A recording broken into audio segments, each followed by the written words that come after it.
আসসালামু আলাইকুম সকল শিক্ষার্থীকে স্বাগত জানিয়ে শুরু করছি ম্যাথ ক্লাস। আজকে আমি ম্যাথ ক্লাসে ষষ্ঠ শ্রেণীর গণিতের চতুর্থ অধ্যায় অনুশীলনী 4.3 এর কোশ্চেন নম্বর হচ্ছে 23, 24, 25। এই অঙ্কগুলো সহজে সমাধান দেব। তাহলে দেখো এখানে 23-তে ঘাত অনুসারে প্রত্যেকটি রাশি লেখা এবং এটা সদৃশ রাশি। তাহলে দেখো এখানে 24 নম্বর এর সমাধান দিচ্ছি। 24 নম্বর লিখি দেওয়া আছে বা প্রদত্ত রাশি 24 প্রদত্ত রাশিগুলো বা প্রদত্ত রাশি কি এখানে 5ax plus 3by minus 14cz এটা প্রথম রাশি লিখলাম। এরপর দ্বিতীয় রাশি minus 11by minus 7ax minus 9cz, তৃতীয় রাশি 3ax plus 6by minus 8cz। রাশি তিনটি প্রথমে লিখে নিয়েছি।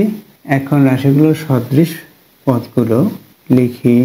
রাশিগুলোর সদৃশ পদগুলো নিচে নিচে সাজিয়ে পাই বা নিচে নিচে লিখে পাই। প্রথম রাশি 5ax plus 3by minus 14cz। দ্বিতীয় রাশি এখানে আমরা সদৃশ পদগুলো সাজাবো, অর্থাৎ মাইনাস 7ax, এখানে ax সুতরাং এটা হবে ax। এর সাইন প্রক্রিয়া চিহ্ন কি? এটার প্রক্রিয়া চিহ্ন বাম দিকে, অর্থাৎ আমরা জানি প্রত্যেকটি পদের প্রক্রিয়া চিহ্ন বাম দিকের হয়। এরপর হচ্ছে by, দেখো by প্রথমে লেখা মাইনাস 11by, এরপর কি এখানে মাইনাস 9cz। এখন দেখো তৃতীয় রাশি লিখি। এখানে তৃতীয় রাশি 3ax, এরপর হচ্ছে প্লাস 6by, এরপর হচ্ছে মাইনাস 8cz। আমরা নিচে নিচে সাজিয়ে পেয়েছি এটা। এখন কি করব? যোগ করব। তাহলে যোগ করি। দেখো আমরা ডান দিক থেকে যোগ করি। এখানে পদের অক্ষর প্রতীক এবং চলক রাশি cz। দেখো এখানে প্রথম, দ্বিতীয়, তৃতীয় রাশির পদগুলোর একই প্রক্রিয়া চিহ্ন, সুতরাং আমরা এটা মোট করব। এখানে 9 আছে, এখানে 8 আছে, 9-এর সাথে 8 আমরা মোট করি 17, অর্থাৎ এখানে মাইনাস 17 হলো, আর এখানে মাইনাস 14 আছে। এটা আমরা টোটাল করি, এটার সাথে এটা যোগ করি, 11-এর 1 অর্থাৎ 31 হলো। এখানে টোটাল মাইনাস 31 হলো, 31cz। এখানে দেখো এখানে অক্ষর প্রতীক এবং বর্জিত রাশি কি আছে? by। এরপর হচ্ছে দেখো এখানে এই 3 এর প্রক্রিয়া চিহ্ন প্লাস 6 এর প্রক্রিয়া চিহ্ন আছে, এখানে প্লাস 3-এর সাথে 6 আমরা মোট করি প্লাস 9 হবে, আর এখানে হচ্ছে 11-এর প্রক্রিয়া চিহ্ন হচ্ছে মাইনাস। এরপর কি করব? এখন কোনটা বড়? 11 বড়, এর সাইন হবে 11 থেকে 9 বাদ 2 হবে, মাইনাস 2 হলো। তাহলে মাইনাস বড়টার প্রক্রিয়া চিহ্ন দিতে হবে যে ডিজিট বড় হবে, অর্থাৎ যে সাংখ্যিক সহগ যেটা বড় হবে সেটার প্রক্রিয়া চিহ্ন। এরপর আমরা বিয়োগ করে দিয়েছি। এরপর এখানে কি? এখানে প্রথমে আমরা রাশি লিখি ax, এরপর যোগ করব। দেখো এখানে 5 এর প্রক্রিয়া চিহ্ন প্লাস, এখানে 3 প্রক্রিয়া চিহ্ন প্লাস, সুতরাং এই দুইটা আমরা মোট করি। প্রথমে 5-এর সাথে 3 প্লাস করি 8, অর্থাৎ প্লাস 8 হলো। আর এখানে 7 হচ্ছে মাইনাস, বড় ডিজিট হচ্ছে 7-এর প্রক্রিয়া চিহ্ন মাইনাস, এখানে 7-এর প্রক্রিয়া চিহ্ন মাইনাস, সেটা লেখা হলো।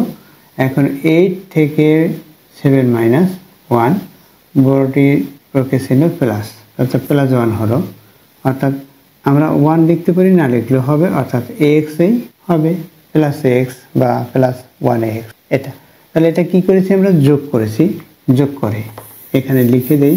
দেখো এখানে লিখে দেই সাইড নোটে যোগ করে, আমরা যেহেতু যোগ করেছি যোগ করে, তাহলে অ্যান্সার কি হবে? নির্ণয় যোগফল, অতএব নির্ণয় যোগফল ax minus 2by minus 31cz, এটা অ্যান্সার। এরপর দেখো এই একই রূপে 25 দেখাচ্ছি। 25 নম্বরটা একই রূপে দেখাচ্ছি। এখানে 25 নম্বর প্রথমে তুলে নিই। প্রদত্ত রাশিগুলো বা দেওয়া আছে দিয়ে লিখতে পারি আমরা। দেওয়া আছে কি দেওয়া আছে? দেওয়া আছে x square minus 5x plus 6 প্রথম রাশি লিখলাম। দ্বিতীয় রাশি কি? x square plus 3x minus 2। তৃতীয় রাশি x square plus x plus 1। চতুর্থ রাশি minus x square plus 6x minus 5। এটা রাশিগুলো দেওয়া আছে। দেখো রাশিগুলো সূচক অনুসারে পর্যায়ক্রমে লেখা, দেখো সূচক অনুসারে লেখা আছে এবং কনস্ট্যান্ট অর্থাৎ ধ্রুবক সংখ্যা সর্বশেষে লেখা অর্থাৎ ডান দিকে। তাহলে কি এখানে সাজানোই আছে, তারপর আমাদের অবশ্যই লিখতে হবে রাশিগুলোর সদৃশ পদগুলোকে নিচে নিচে লিখে পাই বা সাজিয়ে পাই। রাশিগুলোর সদৃশ পদগুলো নিচে নিচে সাজিয়ে পাই। এখানে রাশি সংখ্যা আছে 4টি। প্রথম রাশি লিখি x square minus 5x plus 6। দ্বিতীয় রাশি x square plus 3x minus 2। তৃতীয় রাশি x square plus x plus 1। চতুর্থ রাশি কি? Minus x square plus 6x minus 5। আমরা যোগ করি। যোগ করে দেখো এখানে 6 এর প্রকৃত চিহ্ন প্লাস 1 এর প্রকৃত চিহ্ন প্লাস, অর্থাৎ 6 এর সাথে 1 প্লাস করলে 7 হবে, এটা প্লাস। 5 এর প্রকৃত চিহ্ন এখানে মাইনাস, এখানে 2 এর প্রকৃত চিহ্ন মাইনাস। 5 আর 2 আমরা যদি টোটাল করি মাইনাস 7 পাবো। এখন কি হবে? 7 থেকে 7 বাদ অর্থাৎ 0 হবে। এখানে কত হলো? 0 হলো। এটা না লিখলেও হবে। এখানে আমরা প্লাস 0 বা মাইনাস 0 যে কোনো একটি দিতে পারি। এখানে প্লাস 0 দিতে পারি অথবা মাইনাস 0 দিতে পারি, কিন্তু 0 মূল্যহীন অর্থাৎ এটা সার্থক অঙ্ক নয়। এরপর দেখো x অর্থাৎ শুধুমাত্র একটি 0 থাকলেই সেটা সার্থক অঙ্ক হিসাবে লেখা হয় না। এখানে প্রক্রিয়া চিহ্নর এখানে দেখো বর্জিত রাশি হচ্ছে x। এখন আমরা এখানে ডিজিটগুলো হিসাব করবো। এখানে দেখো 6 এর প্লাস, এখানে 1x আছে, তাহলে 1 এটাও প্লাস, 3 প্লাস, অর্থাৎ প্রক্রিয়া চিহ্ন একই। এগুলো টোটাল করি তাহলে কত হবে? 10 হবে। 10 থেকে 5 মাইনাস হবে, বড়টির সাইন হবে 10, 10 এর সাইন হবে বড়টি প্লাস, প্লাসের সাইন প্লাস সাইন, অর্থাৎ 10 এর প্লাস সাইন এবং 5 এর মাইনাস সাইন। বড়টির সাইন হয় বড় ডিজিট যেটা, সেটার সাইন হবে অর্থাৎ প্লাস সাইন। এখন 10 থেকে 5 মাইনাস হইলে 5 হবে। এটা এভাবে করতে হয়। এখানে দেখো কীভাবে হিসাব করবো। এখানে x স্কয়ার এটাই প্লাস, এখানে মাইনাস, অর্থাৎ এটা থেকে এটা বাদ থাকবে শুধুমাত্র এই দুইটা।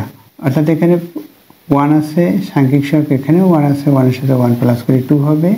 আর x স্কয়ার যে রাশিটি আছে সেটা হলো প্লাস 2x স্কয়ার হলো। এটা হচ্ছে নির্ণয় যোগফল। এখন আমরা কি এই যে 0 লিখেছি, এই 0 ব্যতীত আমরা অ্যান্সার লিখব, অর্থাৎ নির্ণয় যোগফল। অতএব আমরা অ্যান্সারটি 0 ব্যতীত লিখব। এখানে লিখি অতএব নির্ণয় যোগফল কি সেটা তুলে দেই, 2x স্কয়ার প্লাস 5x এরপর প্লাস 0, অর্থাৎ 0 লেখা যাবে না। এটা হচ্ছে অ্যান্সার। আশা করি বুঝতে পেরেছো এই অঙ্কগুলোর কিভাবে সমাধান দিতে হবে।